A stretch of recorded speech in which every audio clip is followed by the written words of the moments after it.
My name is Anneke Lucas. I am a mom. I have pets.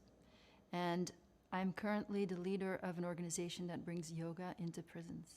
I'm also a survivor of child sex trafficking.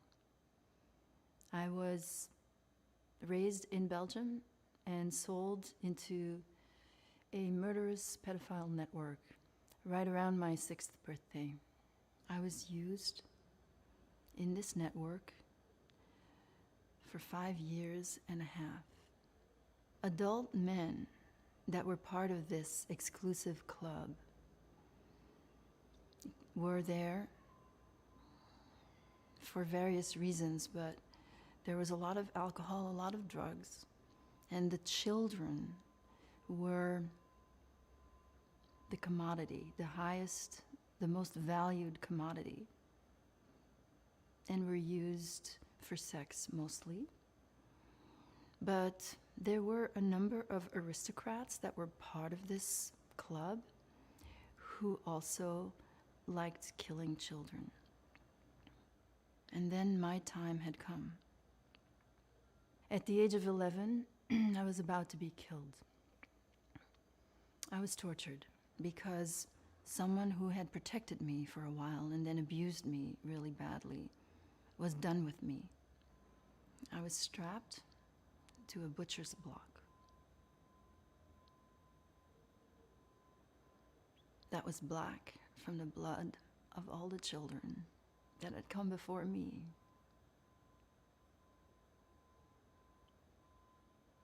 I was there for a few hours.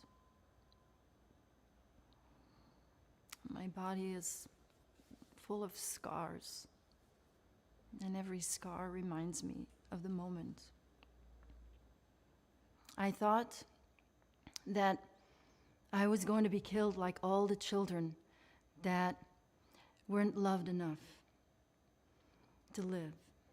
And I was going to be forgotten as well. And I wasn't ready to die.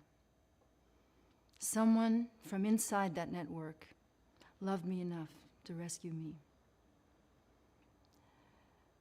That torture lasted a few hours. However, I was in that network for 5 years and a half. In that time, I was raped many, many, many times. I don't have any scars to show how many times I was raped, but I did the math. Usually it was a whole night in the weekend.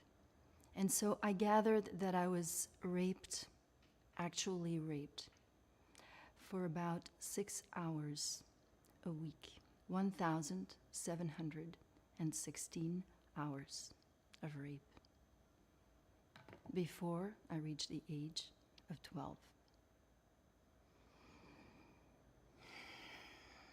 I grew up with instructions that were given to me by the person who rescued me, that kept me out of prostitution, kept me away from drugs, led me out of the country, Belgium, where this all happened.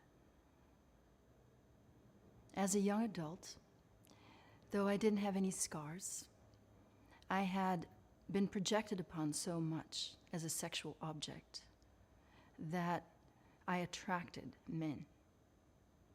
And part of me needed that to live, because that was the only way I knew how to feel good.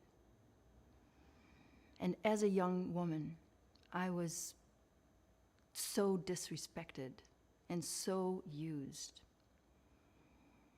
And yet everyone was so ready to put the blame with me for being promiscuous, for being, as was said, cheap, a whore, all these things, all these epithets, so quick to denounce me.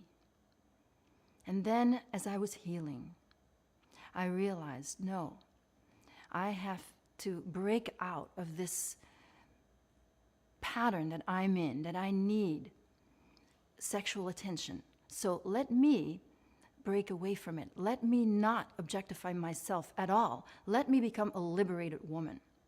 And so I worked for decades and decades, feeling into all the pain of what was done to me, all the betrayal of being sold by my parents. Children are the most vulnerable of our population. So we want to create a society where children will be safe, where children will have a community around them. Every child deserves safety. No child deserves what I went through and what millions of children each day go through. But unfortunately, the way the system is right now, that is part of the system. As women, we have so much potential to be truly empowered by feeling into everything that we as women endure. That gives us more strength than anyone. All that pain, behind all that powerlessness and that humiliation, really feeling into what was done to me, really understanding that it wasn't me, that at the end of the day, I'm okay. I was a child. I was being victimized. It wasn't my fault.